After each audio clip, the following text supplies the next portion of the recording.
คือเป็นภาพบรรยากาศตลาดผักวันหน้าตาพี่น้องวันนี้มีคนมาขายของอยู่ของกินได้ขายอยู่กินก็มีได้มีมะขามส้มพี่น้องนี่มะขามส้มก็มีมะม่วงก็มีได้หอยก็มีได้นี่หอยขี้โคมพี่น้องนี่หอยขี้โคมบ้านเฮาเลยหอยขี้โคมทุ่งไทรนี่ป้าทุ่งจังหวัดหอยขี้โคมนี่ครับเนื้อเศร้าเนาะหอยครัวพี่น้องหอยครัวหอยขี้โคมบ้านเฮาเลยทุ่งเนื้อเศร้ากระปูนี่เด้สะกระปูนี่กระทุงละเศร้าเนาะนี่ปูกระทุงละเศร้านะพระเจ้าว่านี่คือเป็นภาพบรรยากาศในตลาดผักบ้านนาตาลใครอยากได้จะมากินก็มาเด้อวันอาทิตย์วันศุกร์พระเจ้าสีมาขายของแล้วก็มาอยู่ในกินแล้วก็ขายผักเปลี่ยนผักเนาะตลาดผักบ้านนาตาลตำบลนาตาลอำเภอตะโมยเลย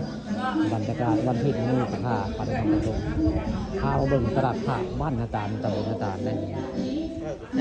นี่คนบริการได้มันคนบริการไปได้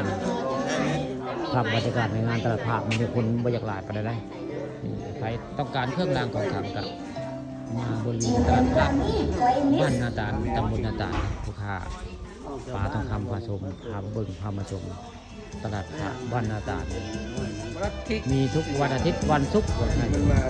ไอ้หมักเครื่องรางของขลังกันมาเบิ่งมาชมได้นี่คือภาพบรรยากาศในงานตลาดผัก